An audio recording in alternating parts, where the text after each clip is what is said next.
Marlene didn't slip in the tub or tumble down the stairs. Her bones began breaking from habits so quiet, so ordinary, she never thought to question them.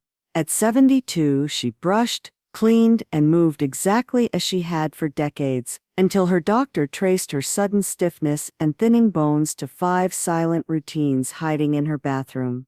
In the next few minutes, we'll reveal these 5 unsuspecting bone-destroying habits, starting with the one she overlooked every morning, right after her shower. 1. The hidden damage of skipping post-shower rehydration. The steam was still rising in Marlene's bathroom. Her mirror, half fogged, caught a glimpse of her arm as she reached for her towel. Thinner than she remembered. It was subtle, like a page curling at the corner before it tears. She'd always thought her warm morning showers were doing her good, easing her into the day, but her doctor's quiet warning rang in her ears. Your showers are stripping more than just dirt. They're drying your bones from the outside in. It sounded dramatic, maybe even impossible, but it wasn't. Hot water, especially prolonged exposure, dehydrates not just the skin, but the underlying tissues that support mineral retention. Over time, that constant drying, paired with no follow-up care, can contribute to lower bone density, especially in women over 65, whose calcium levels are already in slow retreat. But here's the part that hits home. It's not just about bones, it's about how you feel walking through your day. Dryness leads to stiffness. Stiffness leads to hesitation, and hesitation, whether stepping off a curb or reaching for something, can chip away at your confidence. Marlene didn't need an overhaul, just a shift. So she started with a new ritual, a warm not hot shower, followed by a light mineral-rich lotion that included magnesium and vitamin D. It wasn't about vanity, it was about mobility, ease, and protecting the strength she'd earned over a lifetime. If you've ever left the bathroom feeling clean but achy, consider this your quiet wake-up call. Don't skip the replenishing step. Your skin may thank you first, but your bones will thank you longest. 2. The slipperless mistake and its chilling consequence. Imagine waking up in the middle of the night, padding quietly into the bathroom. The tile greets your bare soles like ice. You think nothing of it, you've done it 1,000 times. But every time you walk barefoot across those cold, unforgiving floors, tiny stress signals shoot through the bones in your feet and legs, bones already doing their best to stay strong. Marlene used to think it was a badge of honor to go barefoot. I like to feel the ground, she'd say, until one morning, getting out of the shower, her heels slipped just slightly on the cool tile. No fall, but a sharp twinge zipped up her shin. The ache lasted days. Her doctor later explained that as we age, walking on cold, hard surfaces can reduce circulation, constrict joints, and shock the muscles supporting our skeletal system. Over time, this adds up. It's like shaking a delicate vase with each step. She found herself thinking differently about slippers, not as a sign of age, but as a tool of wisdom. She picked a pair with arch support, a soft grip sole, and memory foam that cushioned each step like a gentle hand. Wearing supportive slippers, especially in bathrooms, isn't about looking elderly, it's about living smart. Every step should be a vote of confidence, not a roll of the dice. And here's the real truth. Feeling steady first thing in the morning changes everything. It changes how you approach the day. It brings calm where there once was caution. So ask yourself, are your feet protected where it matters most? 3. Moisture matters, but not just for skin. This tip came to Marlene from a friend, Janet, 76, a retired nurse who had always been one step ahead when it came to health. They were having tea on a rainy afternoon. When the topic of aching joints came up, Janet leaned forward and said something that stuck. Your bones need water too, love. But we forget that. The two had a laugh about how they used to drink soda instead of water and counted coffee as hydration. But under the smile, Marlene knew Janet was right. After showers, the body loses moisture, and most women don't think to replace it. They drink too little, or too late. And when your body is already low on fluids, the bones, primarily made of collagen and minerals, suffer. Without proper hydration, they become brittle, fragile, more likely to ache and crack. What changed for Marlene wasn't dramatic. She just started keeping a glass of water next to her toothbrush. After each shower, she'd drink it slowly. It became a moment of pause, a moment of self-care. She even infused the water with lemon some mornings, or added a pinch of sea salt for natural electrolytes. Nothing fancy, just consistent. That one glass became a signal. You matter, your bones matter, take a moment for them. Because it's not just about fluid, it's about attention. And in a world where women over 70 are often overlooked, even by themselves, attention is power. Each of these habits may seem small, almost invisible, but like water dripping on stone, they shape how you feel, how you move, and how confidently you walk through the world. Now I'd love to hear from you. Have you ever noticed a surprising connection between your bathroom habits and your bone health? Share your thoughts in the comments below. Let's start this conversation, because it might just help another woman feel steadier tomorrow. 4. The cold floor trap. When habit becomes hazard. It was only a few steps, from the bed to the bathroom, barefoot, like always. But for Marlene that morning was different. The tile, frigid and slick beneath her heels, sent a tiny jolt up her legs. Not pain, just a whisper of discomfort, the kind you shrug off. But discomfort has a way of collecting interest when ignored. Her doctor later explained something she'd never heard before. Cold surfaces and bare feet are a dangerous match for aging bones. Why? Because as estrogen levels drop with age, our bones become more vulnerable to stress fractures. Add in the daily shock of cold tile on joints that already ache. It's like tapping a glass with a spoon, harmless at first, until the crack shows. Walking barefoot might feel cozy, or even youthful, but the science tells a colder story. Studies have shown that bone temperature affects bone density. Low temperatures, especially from surfaces like ceramic or stone, reduce circulation to the lower limbs and increase stiffness. And that stiffness, it's not just uncomfortable, it's the start of fragility. Emotionally, this hits differently, because no one wants to admit that the way they've always done something as simple as padding across the bathroom floor, could be part of the reason they don't feel as steady anymore. Marlene struggled at first. Slippers make me feel like I'm old, she said to her son one afternoon. But after one too many stumbles, she tried them, and it wasn't long before she found a pair she actually liked, plush on the inside, grippy on the outside, with a cheerful floral print that made her smile. It wasn't just a fashion choice, it was a reclaiming, a way to say, yes, I care enough to protect myself, even from my own routine. So here's the invitation. Invest in slippers with proper support, warmth, and grip. Leave them right by the bed. Make the transition from sleep to stride one that's soft and safe. And know that every cushioned step is a step toward longevity, not limitation. 5. Stiff mornings and long sits. The toilet trap no one talks about. Let's get honest for a moment. Many of us bring reading glasses to the bathroom, or our phones, or a good book. It's our little escape. But here's the uncomfortable truth. Sitting too long on the toilet might be weakening your bones where it matters most, your hips and spine. Marlene didn't realize it until her annual checkup. Her hips were showing early signs of bone thinning. But I walk every day, she argued. And she did. But what she didn't count was the 15-20 minutes of idle sitting she did each morning. You see, extended sitting on the toilet, especially in a static position, compresses the pelvis and reduces blood flow to the lower spine. And unlike regular sitting, toilet posture tends to create a sharp angle that adds strain to the lumbar and sacral areas, two spots already vulnerable in women over 65. Worse still, many of us do this when we're not even trying to go. We're just avoiding the day.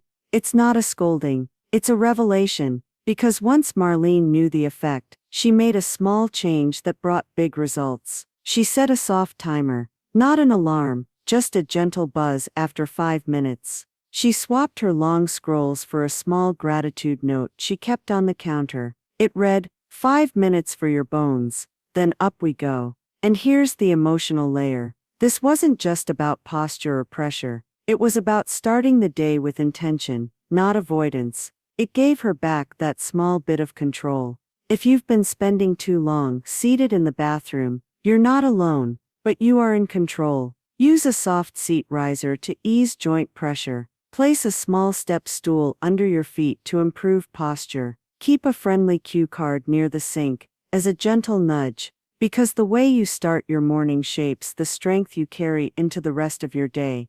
6. The heat we don't see. Dehydration after showers. It wasn't in the news, no big public health announcement, just something Janet, Marlene's oldest friend, mentioned in passing. Do you drink water after your shower? Marlene blinked. Why would I? Janet, ever the nurse, smiled. Because hot showers dehydrate you more than you think, and bones need hydration just as much as muscles do. That stuck. Here's what many don't realize. Warm showers open pores and increase perspiration, which leads to a slow loss of internal fluids.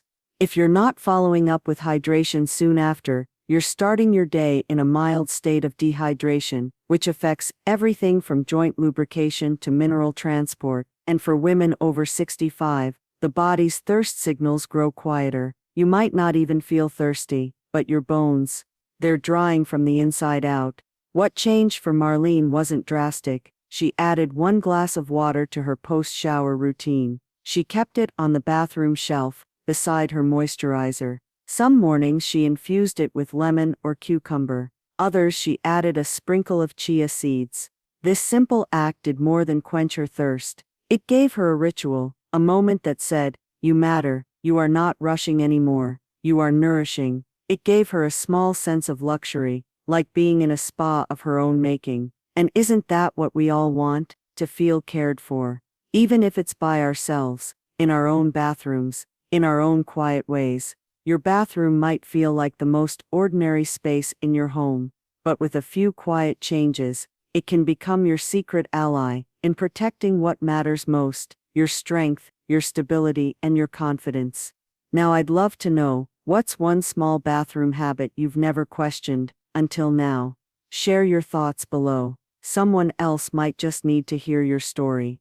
7. When silence hurts, sitting too long without movement. There's a kind of peace we all crave in the bathroom. Quiet, private, no one calling your name or needing your help. And for Marlene, that peace sometimes turned into 15 minutes perched on the toilet, scrolling through photos of her grandkids or reading a chapter from her mystery novel. It felt harmless. In fact, it felt like self-care. But it turns out, too much stillness, especially in the wrong posture, can quietly chip away at bone health. See, when you sit too long in one position, especially the slightly hunched one, many of us naturally fall into on the toilet, blood flow to the hips, tailbone, and lower spine decreases. That might not sound serious, but over time it contributes to poor circulation in areas where bones are already thinning post-menopause. And without consistent circulation, those bones are less nourished, less protected, and more prone to injury. No one talks about this. And that's the problem. Because once Marlene started keeping track, she realized she spent more time on the toilet than she did stretching in the morning. That imbalance mattered. So she adjusted, not by rushing herself, but by being mindful. She stopped bringing her phone into the bathroom. She set a soft 5-minute reminder, using her wall clock. And most importantly, she made a promise. When I'm done, I get up, I breathe, I move. Emotionally, this wasn't just about bones. It was about not letting stillness become stagnation. It was reclaiming rhythm in a world that sometimes slows too much. So the question isn't just how long you're sitting, but whether you're giving your body what it needs once you stand. 8. The invisible weight of harsh cleaners. Marlene had always believed in a clean home. Her mother did too. White vinegar, baking soda, a little elbow grease, but somewhere along the line, those gentler ways got replaced. The bottle promised powerful disinfecting, and it delivered along with a sharp sting in the back of her throat every time she scrubbed the tub.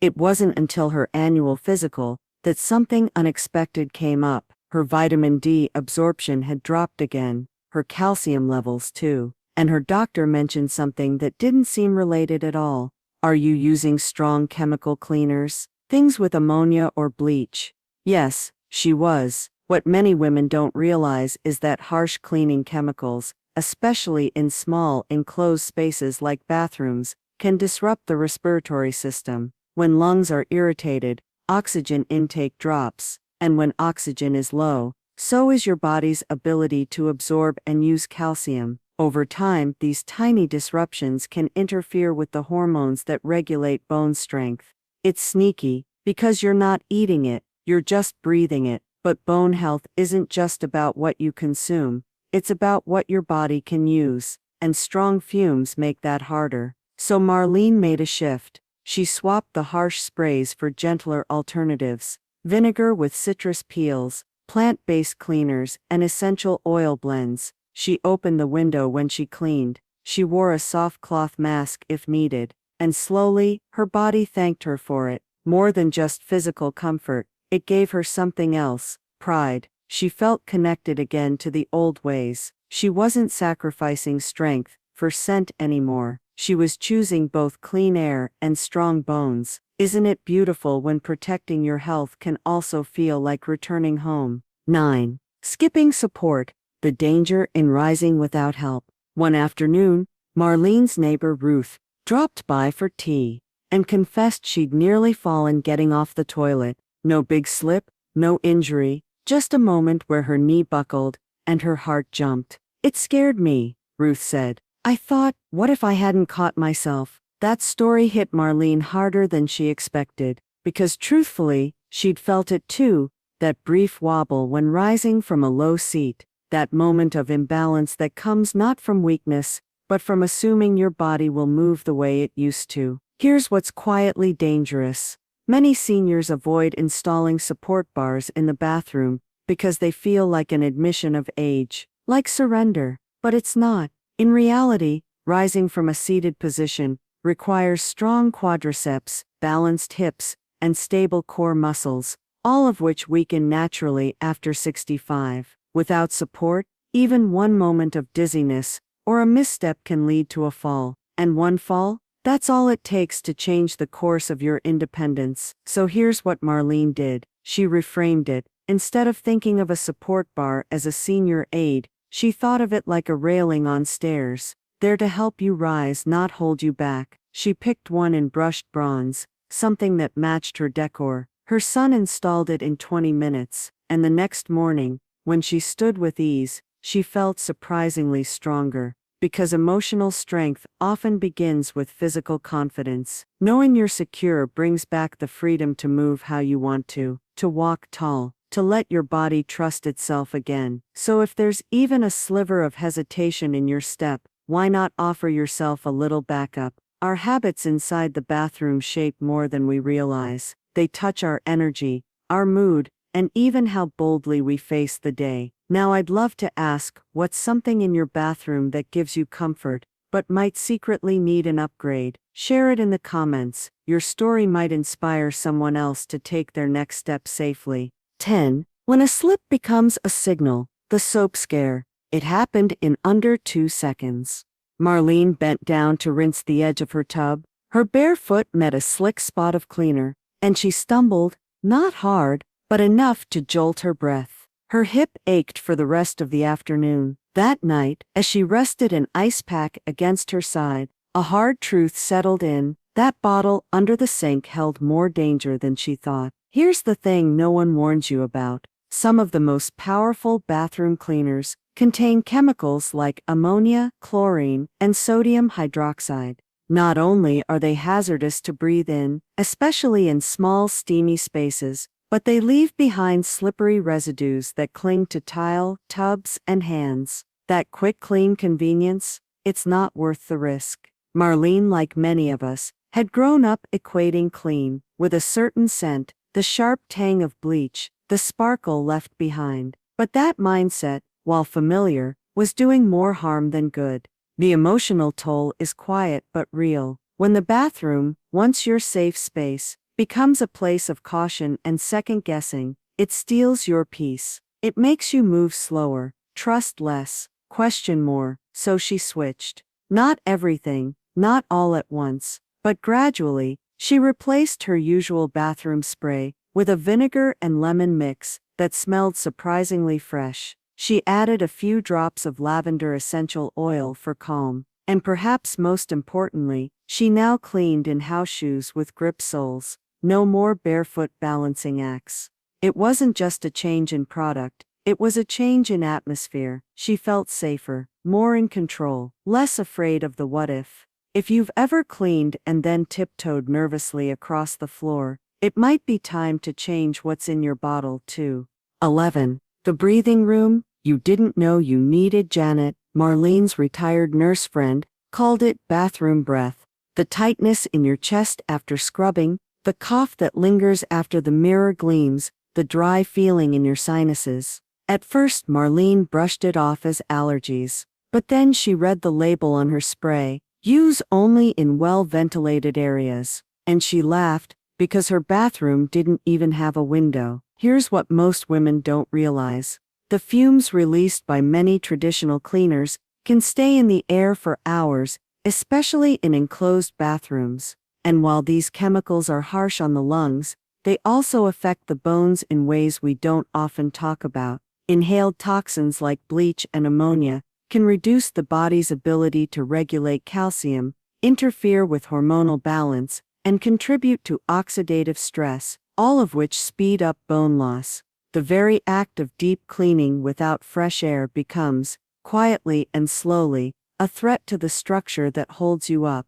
But what do you do if your bathroom doesn't have a window? Marlene found 3 small solutions that made a big difference. First, she cleaned with the door wide open. Second, she bought a small bathroom fan with a HEPA filter and kept it running for 30 minutes after she cleaned. And third, she used a cloth mask, not because of a virus, but because it made her feel like she was protecting something sacred, her breath, her strength. Emotionally, these changes gave her space, literal and metaphorical. No more tightness, no more worry, just a breath of fresh air in a room she trusted again. If you've ever walked into your bathroom and felt a sting in your nose, that's your body's way of saying, help me out here. Maybe today's the day to listen. 12. The cleaning habit that aged her hands and bones. There's something about scrubbing that feels therapeutic. Maybe it's the rhythm, or the shine, or just the satisfaction of making something look new again. Marlene used to say her bathroom tiles sparkled like a magazine spread, every corner wiped, every surface gleaming, but she never wore gloves. I like to feel what I'm doing, she'd say, until her hands started aching. Not just dry skin, not just stiffness, but that deep ache in the joints, the kind that makes you wince when you open a jar. She thought it was arthritis, but her doctor suggested another layer. Chemical exposure paired with pressure and repetition. Every time Marlene scrubbed with her bare hands, her skin absorbed trace amounts of harsh agents. Over years, this weakened not only her skin barrier, but also her connective tissue, affecting how well her bones and joints could do their job. And here's the emotional punch. Her hands, these hard-working, nurturing hands, were showing signs of wear, not just from age but from carelessness. And that realization hurt more than the ache. So she changed the story. She bought gloves, not the thin, disposable kind, but a pair of soft-lined, reusable ones in sky blue. She kept hand cream by the sink and used it every evening, and she gave herself permission to care for the hands that had cared for so much. The joy? Her hands stopped cracking, her grip improved, and she felt again like she was honoring her body instead of punishing it in the name of cleanliness. So here's a loving nudge. If your hands feel older than the rest of you, it might not be just age, it might be how you're treating them. Even the smallest decisions in our bathroom routines, what we breathe, what we touch, how we move, carry weight. But that means we're also in control of shifting those patterns, gently and powerfully. What's one cleaning habit you've done for years without thinking, that might be quietly costing you? Share it in the comments. You might just help someone else breathe easier tomorrow. 13. The I'm fine myth. Refusing help when standing. She never liked asking for help. Not with groceries. Not with buttons. And certainly not with standing up from the toilet. Marlene had always been independent, that kind of old-school proud. So when her son suggested installing a grab bar beside the toilet, she waved him off with a chuckle. I'm not there yet, but there wasn't some faraway stage. It was one quiet morning, when her knee gave a tiny wobble as she stood, and she had nothing to grab. She didn't fall, but her pride cracked a little, and it was enough. Here's what many women over 65 don't realize. Our muscles, especially in the legs and core, naturally weaken over time, even if we're walking, gardening, or staying active. Standing up from a low, unsupported seat becomes one of the riskiest daily movements, especially in tight spaces like bathrooms. Emotionally, this isn't about weakness, it's about permission. Permission to protect ourselves before something happens. Permission to change the narrative from I'm not there yet to I'm ready to make life easier for myself. Marlene eventually had a sleek grab bar installed. Nothing clunky, just a simple brushed nickel piece that blended in with her towel ring. And the first time she used it, she felt relief, not embarrassment, not defeat, just quiet support right when she needed it. If you've been telling yourself you don't need help yet, maybe take that as a cue to look again. Because strength isn't always about doing everything alone. Sometimes it's about choosing tools that make each day smoother, steadier, and safer. 14. Toilet height matters. A few inches that change everything. Ever feel like getting up from the toilet is harder than it used to be? Marlene asked her friend Linda over coffee one morning. Linda laughed and said, "It's like getting out of a beanbag chair." And there it was. The truth hiding in plain sight. The height of the average toilet isn't always kind to aging hips and knees. In fact, sitting too low can force joints into a compressed, unstable position that strains the lower back and weakens the quadriceps. Over time, this repeated motion wears on bone density and increases the risk of falls, especially when combined with slippery floors or sudden dizziness. Marlene's solution didn't involve remodeling. She discovered raised toilet seat attachments, simple padded risers that added just enough height to make standing up feel natural again. Some even had small arms for extra support. What surprised her most? The emotional shift. No more bracing herself. No more awkward shuffles. Just ease. There's something powerful in reclaiming that kind of control over your body, in removing one more moment of strain from your day. And it's not just about bones, it's about dignity. Because when basic movements feel less like challenges and more like second nature, everything else becomes just a bit brighter. So take a look at your toilet. Is it supporting you or making things harder? A few inches can make a world of difference. 15. Rebuilding trust in your body. Small exercises, big impact. After a particularly stiff morning, Marlene sat on the edge of her bed and sighed. It wasn't pain, it was uncertainty. That quiet doubt that creeps in when your body doesn't feel quite as steady as it used to. And that doubt, it's heavy. Her doctor had one piece of advice: you don't need to join a gym, you need to teach your body to trust itself again. So Marlene started with something simple. Every time she used the bathroom, she added one small routine. After washing her hands, she'd stand behind the door, lightly holding the knob, and do 5 shallow squats. Nothing deep, nothing fast, just 5 gentle bends, enough to remind her legs what they could do. Within weeks she noticed it, the difference. She could rise from chairs faster, climb stairs with less effort. The wobble when she stood up, gone. And more than the physical improvement was the emotional win. These tiny routines whispered to her, "You're not fragile, you're capable, you're coming back." There's a magic in micro movements. Done consistently, they restore more than strength, they restore faith in yourself, in your bones, in the beautiful body that's carried you this far. So if your bathroom isn't just a place for daily hygiene, but a place to rebuild, to reconnect with your strength, maybe add one small motion today. Let that be your signal. I'm still growing. Your bones are listening to how you move, how you clean, how you care. But more importantly, You are listening to yourself again, and that changes everything. What's one way you've surprised yourself with your strength lately? Share in the comments below. Your story may be the encouragement another woman needs today. Who knew your bathroom could be either a spa or a sneaky bone thief? But not anymore. You've got the knowledge, the slippers, and maybe even a fancy grab bar now. Drop your favorite tip below, share a laugh, or tell us your oops moment. We're all in this together.